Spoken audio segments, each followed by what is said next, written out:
I say I'm not a performer, it's because I get really nervous and the words escape me. And I don't want that to happen like the last time, so if you're looking like a fool. So I'm just going to use my security blanket and read. I originally wrote this poem in April for Speak Cafe, which is actually going on October the 8th, right, Shaya? It's on campus at the Cranor Art Museum. It was about basically womanhood, and I see a lot of things on Facebook, on the internet, where a lot of women bash each other, a lot of the reality shows, and it just outrages me. And I had to write about it. So I didn't title this, but that's what this poem is about, so here goes. There's an apartheid going on, and not the one in Africa. I've witnessed all the women before me stand on the front lines to speak their minds, so I follow what I see. I feel that same fighter spirit course through me, so I use my voice as my weapon of choice to shake down the walls of separatism I see has been built between us women. As an empath on the warpath, I'm rifled by the rift, the shift from being rich with substance to being the absolute baddest bitch, or the bitch with the most beat face and the banging body.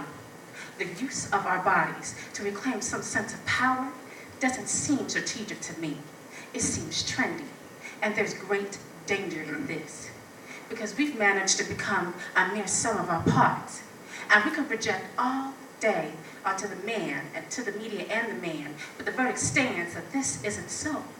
And the idea of being a bad bitch isn't about being a boss. It's been about being a bitch to each other, which makes us very much a part of the blame for the spread of the stain in our humanity. In war, the best way to conquer is to divide, extract it from a unified body into smaller parts, distracted from serving as major parts into showcasing a duck face and only body parts. There's something else going on. There's the segregation, which seems to stem from the manipulation of our visage, and creates this burning need to be deemed the superlative or the absolute best. Or perhaps, digging beyond the surface, its roots run deep, growing from a most basic need.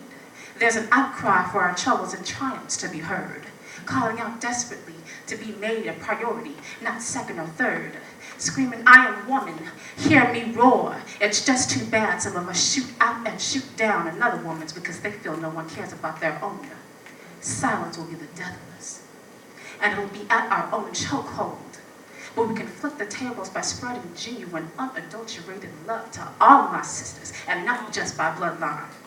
We can burn our bras in effigy, grow a safari in our pits and leathers, or I can wear bold-face paint and celebrate all the wonderful curves our body inherently possesses, and still be upstanding and outstanding, as long as we uphold and uplift each other. In the end, we don't have to share the same story. Hers may read differently than mine, but the differences don't make either one any less poignant. For it's our life's experiences that make much like an heirloom quilt. When once stitched together, then, and only then, does it make one hell of a beautiful piece of her story. Like stock, we all have an investment in this wonderful thing called womanhood.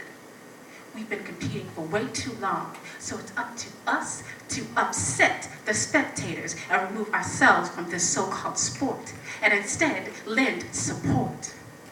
The way I see it, another woman's achievement is mine too. That beauty of light she emanates doesn't diminish my own. I stake claim on that too.